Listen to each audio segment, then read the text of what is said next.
Hi, I'm Tyler.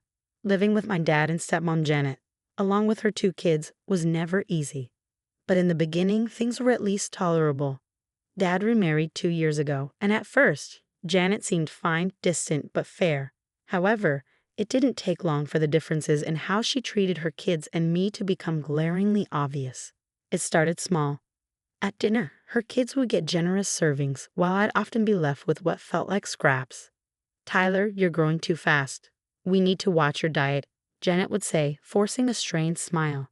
I brushed it off, thinking maybe she had a point.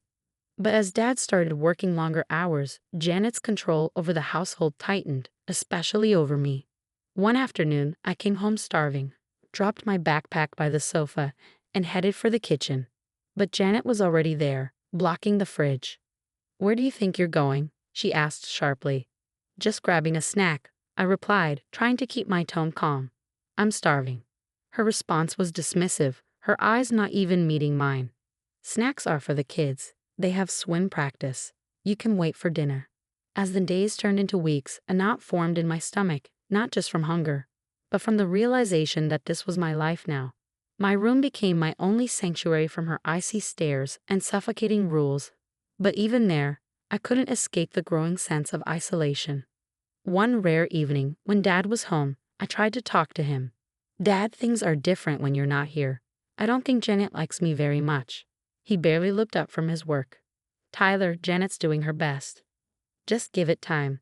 Things will get better." But they didn't. He couldn't see what I saw or hear the sharpness in her words. Feeling more alone than ever, I retreated back to my room, listening to the sound of their laughter echo down the hall. Lying on my bed, I wondered how long I could endure this. The hunger was no longer just physical. It gnawed at my heart too, for the warmth and love that had once filled our home before Janet arrived. Things took a darker turn when Janet installed locks on the fridge and pantry. It wasn't gradual. One morning, the kitchen was just off limits unless Janet said otherwise. "You need to earn your meals from now on," she'd announce, standing in front of the closed kitchen door. "I can't have you taking whatever you want. You'll do extra chores, mow the lawn, wash the cars, clean the garage, or you can give up your allowance." Her kids sat silently eating their breakfast as I stood there, unsure of how to even begin earning something as basic as food.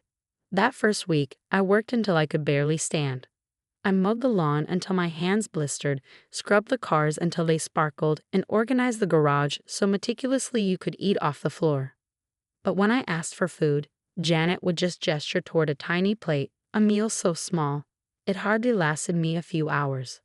I started hiding bits of food whenever I could, crackers, apples, anything that wouldn't spoil too quickly. I stashed it in my backpack, under my bed, inside old shoe boxes. But no matter how hard I tried, it was never enough. My clothes started hanging off me, and I couldn't focus at school.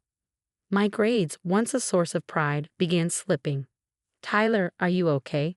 My teacher, Mrs. Jensen, asked me after class one day when I flunked a test I should have aced. "Yeah, I'm fine," I lied, avoiding her gaze. I wasn't ready to admit how bad things had gotten. Not even to myself. At home, every mealtime became a battleground.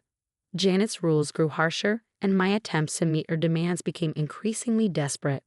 "You didn't finish washing the windows." "No dinner tonight," she announced one evening, her words slicing through the air. That night, lying in bed, my stomach ached, not just from hunger, but from the emotional weight of living in a home where I had to earn the right to eat. The loneliness was suffocating, my thoughts swirling in a storm of frustration and despair. Each morning, I woke up exhausted, dreading the day ahead. School offered no escape as my declining grades began to draw unwanted attention.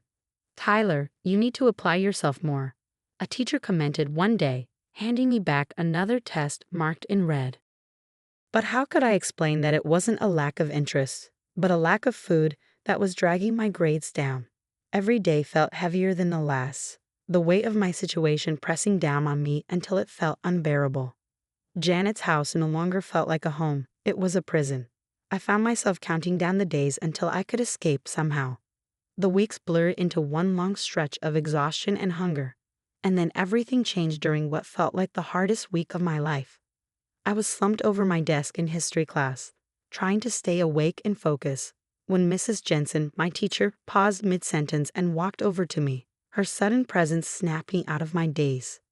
"Tyler, can you stay after class for a moment?" she asked softly, her voice filled with a concern I hadn't heard from anyone in a long time.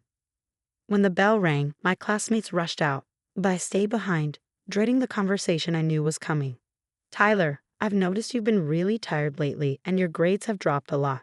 Is everything okay at home?" Mrs. Jensen's eyes searched mine, her tone gentle but serious. The concern in her voice broke down the wall I'd been holding up for so long. I tried to give her a simple excuse, something that would keep everything hidden. But the words felt hollow. "It's nothing. I just haven't been sleeping well." She sat down next to me, her expression becoming more serious. "Tyler, if something is going on, you can tell me. It's important." That's when everything came pouring out. I told her about the locks on the fridge and pantry, the ration meals, the endless chores, and the way Janet treated me compared to her own kids. Mrs. Jensen listened to every word, her face growing more concerned with each detail. The very next day, Mrs. Jensen made a call to Child Protective Services, CPS. Within hours, a social worker arrived at school to speak with me. I shared my story again, showing them the faint bruises from the physical strain of the chores and the toll my malnourishment had taken on my body. CPS acted quickly. Later that day, while I was still at school, they paid a visit to my home. I heard about what happened after. Janet was caught completely off guard. Her usual calm, calculating demeanor gave way to defensive anger as she tried to brush off the accusations. "This is nonsense. He's just a lazy boy making up stories because he doesn't want to do his chores," she snapped at the social worker. But the evidence spoke louder than her words. The locks on the fridge and pantry, my near-empty bedroom with hidden stashes of food, and my appearance told a story that was hard to deny. When my dad was called home from work, he was shocked. At first, he couldn't believe it, but as the facts sank in, his disbelief turned to horror. "I had no idea," he whispered, his voice breaking as he looked at me, not just as his son, but as a victim of the woman he had trusted. The betrayal hit him hard. CPS facilitated a tense family meeting where everything was laid bare. Janet's actions, the evidence, and my struggles were out in the open. My dad was torn, devastated by the choice he now had to make between his wife and his son. But in the end, the truth was undeniable. He made the decision to remove Janet from our lives. Divorce proceedings began soon after, and Janet was forced to move out. My dad was overwhelmed with guilt and emotional turmoil, realizing how blind he had been to what was happening under his own roof.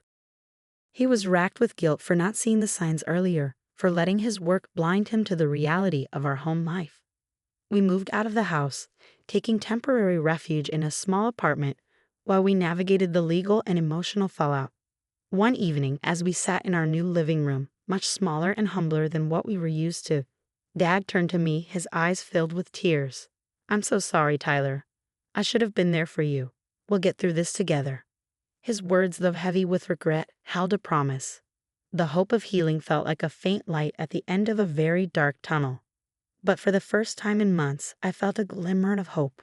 We were finally free from Janet's control, and though the road ahead was uncertain, it was one we would walk together. We started family therapy in the second week at our new place. The therapist, a kind woman named Dr. Ellis, had a gentle way of drawing out the words we had been too afraid to say. "It's about rebuilding trust," she told us during one session. "Trust in each other and in yourselves." In therapy, we unpacked everything. I talked about the hunger, the loneliness, and the desperation, while Dad shared his guilt and struggle to balance work with family. It was painful, revisiting those dark moments, but with each session, it felt like we were slowly mending something that had been broken for a long time. Gradually, life began to take on a new rhythm. I re-enrolled in school, and with regular meals and less stress, my health improved. My grades climbed back up, and my teachers noticed the change. Mrs. Jensen even stopped by one day with a stack of books she thought I'd enjoy.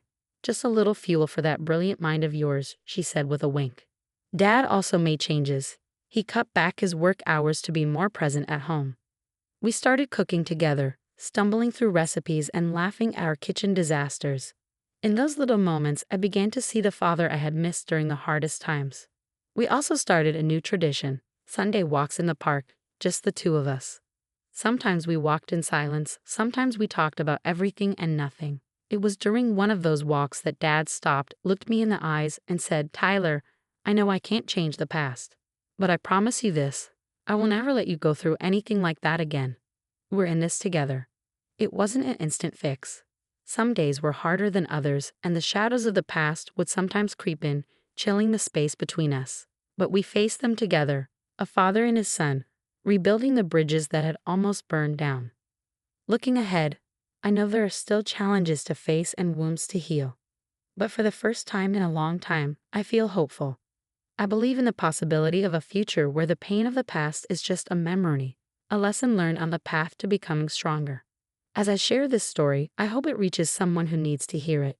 You're not alone, and there's always a path to healing, no matter how broken the road might seem.